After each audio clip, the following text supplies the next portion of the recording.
지산 투자 많이 하지 않습니까? 아, 예. 지식산업센터. 지식산업센터 투자는 좀 어떻게 접근하면 좋을까요? 저는 안 해서 3년 전이나 뭐 이때 뭐 제 본가가 당산동이어서 그 당산동 물레동에 그때 지식산업센터 그때는 맞는 것 같아요. 싸지가 않아가지고. 싸지 않아서? 제가 얼마 전에 봤는데 지식산업센터가 분양가가 얼마 하시는지 아세요?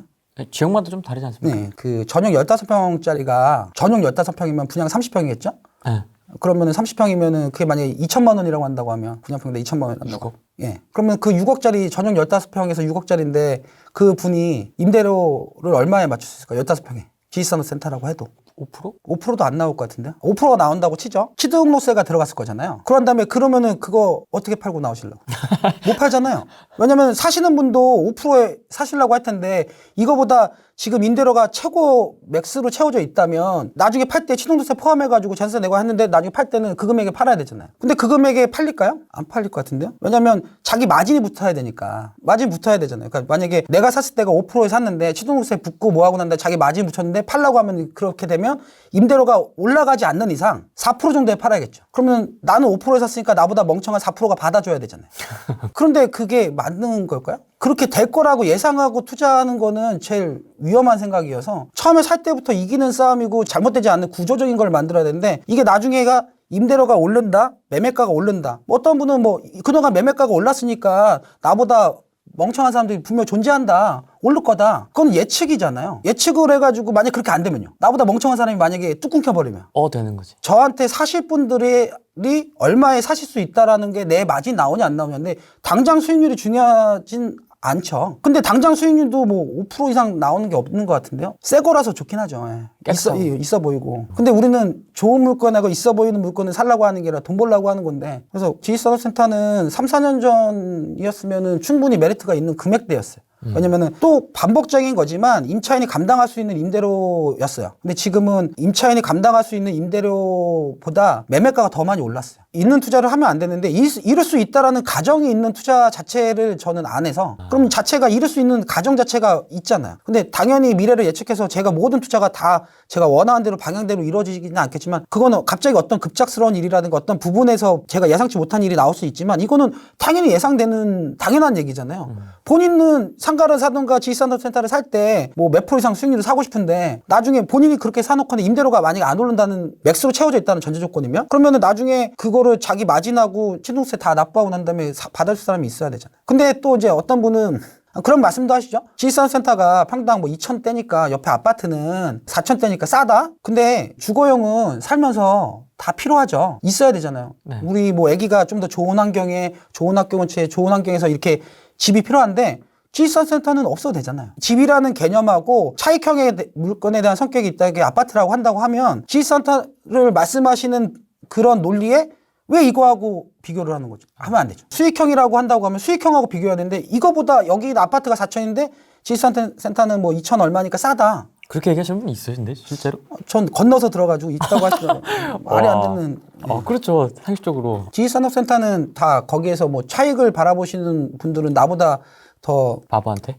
그런 분들이 있을 거다라는 예상하면서 이제 투자를 하시는데 그냥 자체로 그 물건을 보면 임대료 받으시려고 하시는 거잖아요. 그럼 임대료 받으려고 하면 그 임대료 받으려고 하는 그 물건에 충실해야죠. 수익률을 계산해보고 그다음에 내가 이렇게 하게 되면 공실을 막 이렇게 다 생각해보고 난 다음에도 내 기준에 들면은 물건에 투자하는 거지만 그렇지 않다고 하면 제가 생각할 때는 지식산업센터가 비싸서 모든 분들이 합리적이라고 생각하거든요. 어느 순간에 가게 되면 사람들이 합리적으로 변하는 순간에 더 이상 이제 그걸 받아줄 사람이 없는 거죠. 그러면 마지막 있으신 분들은 엄청난 고통의 시간을 견뎌낼 거예요. 그런데 그동안에는 이제 팔고 싶어도 팔리지 않지만 수익률 떨어지는 물건을 그 물가 상승률이 막 조금씩 올라가지고 향후에 임대료가 올라갈 때 그때서야 탈출할 수 있겠죠. 근데 만약에 그 중간에 그 고통을 견디기 싫어서 지금 팔라고 하면 5%에 샀으니까 5%에는 살 사람이 있을 수 있잖아요. 그러면 5%에 샀던 거를 5%에 내놔야 되잖아요. 그러면 그동안 본인의 돈 들어갔던 그 기회비용, 세금 했던 거를 대출 많이 나오니까 거기서 대출 빼고 나중에 남는 거 있잖아요. 그러면 그렇게 딱 하는 순간에 내 돈 주고 월세 받은 다음에 나중에 나올 수밖에 없어요. 그럼 그런 투자를 내 돈 내고 월세 받을 수 있는 가능성이 있는 그런 물건을 저는 못 하겠더라고요. 이 지식산업센터가 모든 게 다 그렇다는 건 아니고 근데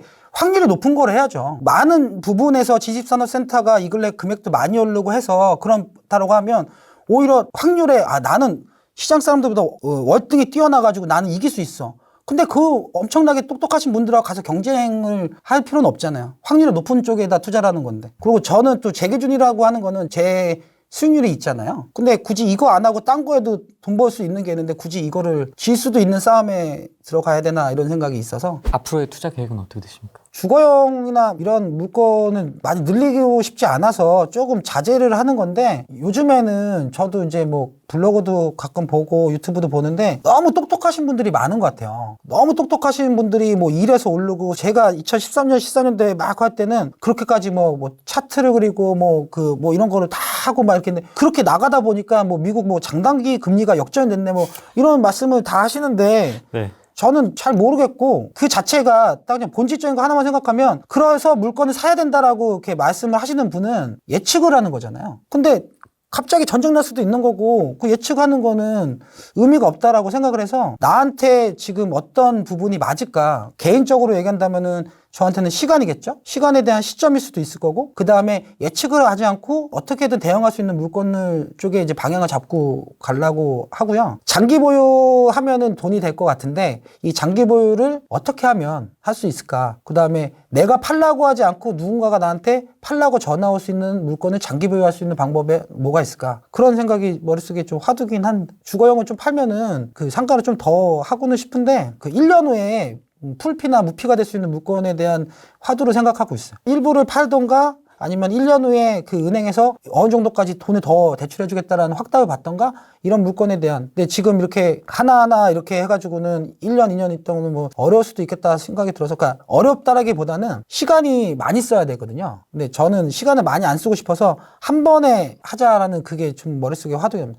근데 기준은 다 똑같습니다. 기준은 1년이나 2년 내에 투자금이 회수가 될 수 있는 거. 그 바운더리는 수익형이신 네. 거죠? 그러니까 지금 방금 말씀드린 거는 수익형이고, 초반에 말씀드린 거는 그냥 토지를 얘기한 거고, 주거용은 뭐 많은 분들이 예상하시는데 뭐 지방 어디를 가야 되고 이번 타임이 어디다 뭐 이렇게 다 말씀하시는데, 이게 전제 조건은 다 오른다라는 가정인 거잖아요. 저는 좀 무식해가지고 오를지 안 오를지 잘 모르겠어가지고, 장단기 금리도 모르고, 수요 공급 뭐 아시는 저는 쓸지도 모르고요. 그런 거 갖고, 여기 싸냐 안 싸냐는, 예, 그냥 싸면은 사은 거고. 근데 그래서 주거용은 많이 안 하려고. 그래서 제가 지방에 물건은 좀 있었던, 팔았는데 지방 물건 없는 이유가, 가면은 뭐 한 개 사러 가기는 좀 그래서, 왜냐면 시간 대비 효용이 안 나오는 것 같아서. 그래서 주거용은 요즘에는, 작년에 그냥 오피스텔이나 뭐 이런 거 좀 몇 개 샀어요. 그 다음에 재개발은 미래 가치를 땡겨다 쓰는 거니까, 어차피 지금 작년부터나 이건 재개발이 좋을 수밖에 없어서 그냥 재개발 될 만한 것도 그냥 하나 사고. 이거는 별로 하는 게 아니라, 그 방향은, 상가는 이런 걸 하고 싶고, 아까 첫 번째는 토지시장이고, 그 주거는 이거는 저는 모르겠어서. 그러니까 뭐 많은 분들, 전문가분들 얘기를 다 들어봐도, 근데 다 전제 조건 본질이 만약에 흐트러지면 모든 다 뒤에 모든 말들이 다 무너질 수 있는 말들이어서. 네. 그래서 그분들 말을 다 존중하고 다 이해는 하는데, 저는 계속 오를 거다라는 건 잘 모르겠어요. 분명히 이제 지역마다 특성을 하겠죠. 그 무조건 오른다에 베팅할 수 있는 시기는 분명히 아니라고 생각이 들어서, 그러면 지역이고 뭐 이런 거 다 떠나서 무조건 오른다라고 한다고 하면, 거기에서 이제 문제가 될 수 있는 게, 만약에 멈춰버리면 내가 과연 감당 가능할 수 있을까? 감당 가능한 거만큼만 하면 되죠. 근데 이제 사람은 본질적으로 본성에 탐욕이 있어서, 뭐 자기의 능력이 5개인데 20개씩 사게 돼 있어요. 근데 그거를 누를 수 있는 거는 한번 망해보면 됩니다. 예. 망하고 나니까 이제 탐욕을 줄이게 됐는데, 세상은 제가 원하는 대로 안 흐를 수 있잖아요. 그럼 만약에 어떤 상황이 펼쳐진다고 하는데 그 본질 자체가 정답이 아닐 수 있겠다라는 생각을 하면, 지금 다 오른다라는 가정을 하지만 만약에 안 오른다면, 지금 동안 뭐 몇 년 동안 많이 올랐으니까 지금부터 어디 지역마다 이거 오를 거다.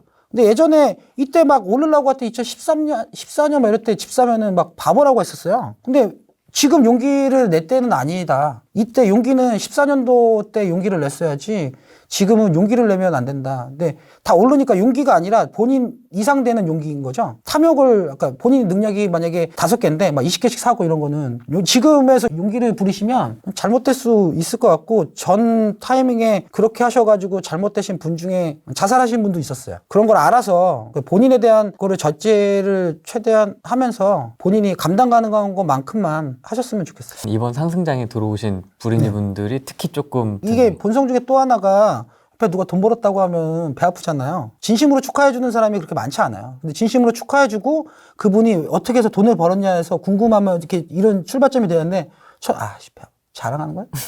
이렇잖아요.